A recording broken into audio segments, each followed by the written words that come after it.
Alright, so parents, I just want to give a few examples of some different games that you can do with these flashcards as you're teaching your children the note names. They get bored of just being drilled all the time, so I was just reading that some other teachers were doing some fun things, so I wanted to see if there were some fun things that I could give you guys ideas on. One thing that you can do is take them out of their clips, and one thing that you could do is just have them say, hey, let's put all of the D's together and all the C's together, you know, put all the note names together. So we'll look at this, and this is a D, and here's a B, and here's a G, and here's a C, and here's another D. Oh, let's put the D together. Here's an E, here's another B, and so they can stack them all up, and that will help them just to familiarize the notes quicker in a funner way. So that's one idea that we could do. Another idea is, of course, doing the name it, then play it, where they will pick a card, and here's an A, and then they will find this particular A, which is in the bass clef. So they'll find that particular A down on their keyboard, and then they get to take a candy if you have a candy, or you know, a Smartie, something like that. Anyway, they can eat it or put one on there. Anyway, just a fun, different way to play name it, then play it. There's also, you could name the note on the card and then name the name, or name its neighbors, a baby step up and a baby step down.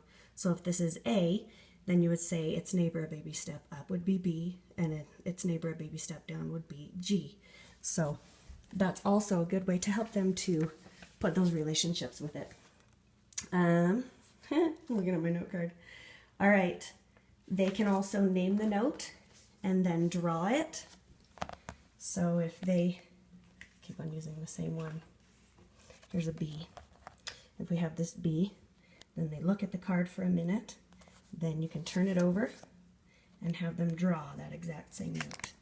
So then they'll take their little card, and I just used half sheet of index cards, and then you can have them draw, as I'm trying to hold my phone and do this at the same time. They can draw that same note and then they check it. Oh yeah, good job, you did it right.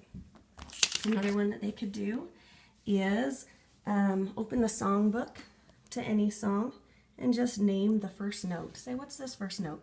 Well, that's an E. Let me get it so it's not blurry. And then say, okay, now where are all the other E's on that line? And say, oh, look, here's another E, here's another E, and here's another E. Then go to the next note. Oh, this is a G. Oh, and here's another G, and there's another G. So to help them to find those within music is also a really good way to do that. And then memory. This is what I have set up here. This is a memory game.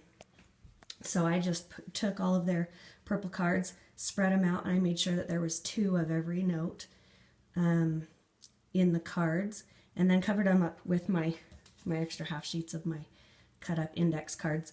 And so they could just pick up a card and say, this is A, find another one, okay, and that's F, and so not a match, so we'll put it back. Anyway, and so when they find their matches, then they can play that game. And I just did 12 here, but you know, you could do the whole stack if you wanted. And one more thing is that they can put all their cards in music alphabet order.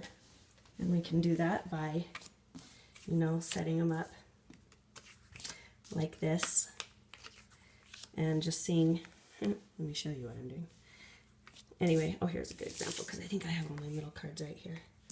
So they could do it like this. Oh, darn it, where's my middle C? There it is. So they would do B, C, D. I have my cards all over the place. Oh, there's my E. And so they could just set them up in music alphabet order. You can tell them to start on B. You could tell them to start on C. You could tell them to start on A, anywhere they want. So anyway, those are just a few examples of some different ways that you can play those and pass them off as their day's work of working on their flashcards. So, thank you.